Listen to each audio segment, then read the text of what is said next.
Mercedes have found the upward trajectory they've been looking for a couple of years, and now it seems like they don't intend on stopping anytime soon. More upgrades are ready in the pipeline, and while the team is still adamant that a lot of ground needs to be covered to be compared to McLaren and Red Bull, the last couple of races are a clear indicator that the W15 is back on track.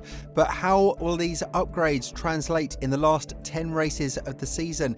And more importantly, is 2025 the year in which Mercedes will return to the championship winning tracks?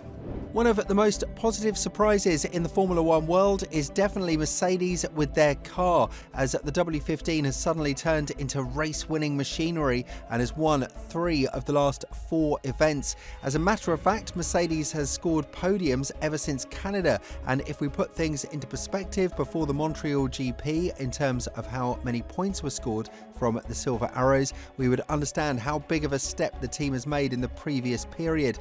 But they don't intend on stopping here, quite the contrary. Andrew Chauvelin, the trackside engineer of Mercedes, has opened up now about the upgrades that will come to the W15 and the consistency with which the team plans to bring them across the remaining 10 venues.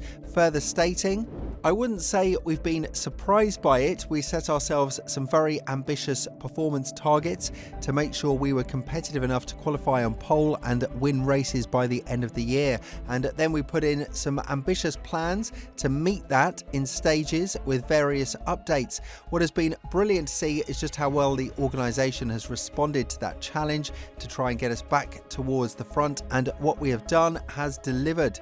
Furthermore, Chauvelin also went on to talk about the development of the car and what the plans of Mercedes are in terms of where they will end up with the W15, adding, "Well, we're flat out developing it. You don't know what you're going to be able to bring right to the end of the year because you haven't done that work, but more of what we've been doing will be coming over the next few races.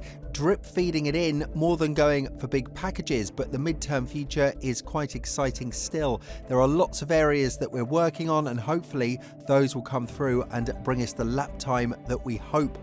Obviously, the team has a huge issue with the correlation of the car data and the simulator because they understood the fact that there was so much more performance and downforce to be unlocked, but they weren't able to do so because it affected the stability of the car. A similar issue is now present with the RB20, where Wash said that the primary issue they need to work on with their latest upgrade package is the stability of the car.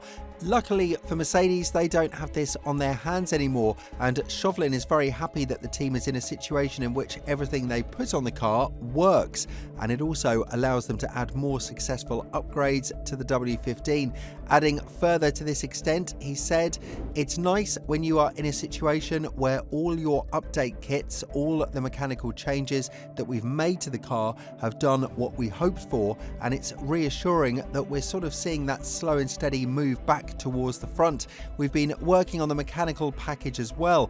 We're trying to focus on every area that delivers performance because you need your wind tunnel to be delivering, but it's only so hard you can make that work."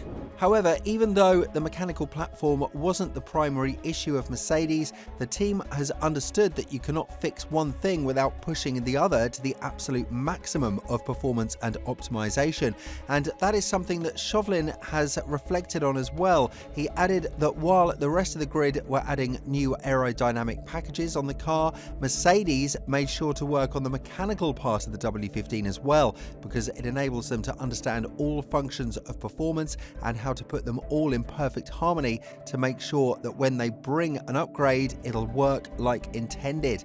The flaw in Spa was definitely a huge question mark, especially because the team was unable to extract it to the absolute maximum. But nevertheless, now that they will bring it back to Zandvoort, it means that the team has a lot of confidence with this upgrade package and has debunked theories that they might have reached a certain ceiling when it comes to upgrading the car. This is something that is likely happening with Red Bull right now, which is why the upgrades aren't working as predicted with the RB20 in a combination with the radical concept change. But Mercedes is reportedly not suffering from this issue, because while they do believe that it's still a long road to walk in order to be consistently fighting for P1, the last couple of races are a clear indicator that they're headed in the right direction. An issue that might prevent the W15 from performing to its absolute maximum is the tyre temperature, and when talking about this flaw of the car, the trackside engineer pointed out towards what area needs the most work, further stating, "The circuits where we suffer the most are the rear limited ones, especially in situations where it is very hot. If we struggled in Spielberg, in Budapest the gap was smaller. This leads us to think that we've made a big leap forward in terms of performance. If we then take Silverstone into consideration, we were very competitive. I think all the teams are trying to develop their own car." Every team has a moment in which they realise what can be done more to optimise their car's performance, and for Mercedes that moment seems to have happened in Monaco. While many have criticised the team for sabotaging Lewis Hamilton, and amid all of the email saga that ravaged Mercedes for quite some time, Chauvelin is adamant that the front wing that they mounted during the race in the Principality has helped them navigate the ship in the right direction. Adding further to this extent, Andrew said, "The Monaco wing was expected during the season. Since we mounted it on George's car, we realised that the car could be improved even more. From that moment, on every track there was something new. If we look at the first seasonal races, the car changed its behaviour even for minimal variations in track conditions. Once these problems were solved, everything became easier." And now the goal for Mercedes is loud and clear: win the championship in 2024, at least in the constructors category, and pose more threat to Ferrari, McLaren and Red Bull, even though they are a solid 142 points behind the Austrian team in P1. But even if the Silver Arrows manage to finish in the top 3, it would be a very solid foundation for 2025, because while they will still restrain from introducing a brand new version of the car, as Chauvelin said, it will still be as competitive as now, and maybe even more so. This will allow Russell and likely Antonelli to prove to Verstappen that they have what it takes for him to change environment, but 3 doesn't fit into 2, and with a sensational lineup from 2026 onwards that consists of Verstappen and Antonelli, a huge risk is all of a sudden imposed on Russell's seat with the Brackley-based squad.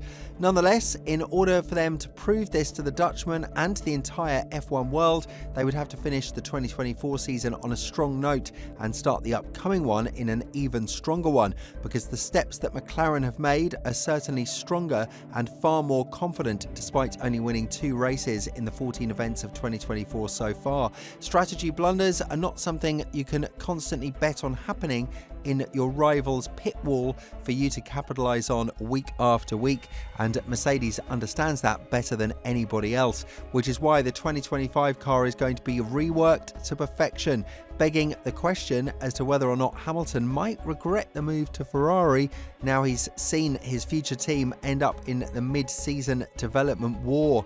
Adding further to the 2025 car and plans for Mercedes, Chauvelin said, "We haven't made decisions yet on does the chassis stay the same, does the gearbox stay the same. The reality is that you probably can't change everything. We're at a stage now where we're trying to evaluate those to look for the best return for your spend in the cost cap. However, I think aerodynamically our car and most people's cars will be an evolution of what we have today. There will be significant changes on there, but you won't want to change the architecture of the car and take a big hit in the wind tunnel that you then have to recover. I don't think many people will be doing that." All of this points towards a very competitive remainder of 2024, and quite frankly, this is exactly what we needed from Mercedes. Both of their drivers high up in the championship and fighting for podiums and race wins, just like they did in the good old days. The question is whether they can keep up this momentum and make it last for a longer period of time. and whether the 2026 rules will enable them to be ahead of the grid now that a lot of positive vibes are circulating in Mercedes regarding this question. With all this in mind, do you think that Mercedes has what it takes in order to compete in both championships in 2024? And more importantly, do you think that 2025 is theirs to take? Let us know in the comments below, and once you do that, have a look at the video that's on your screen right now.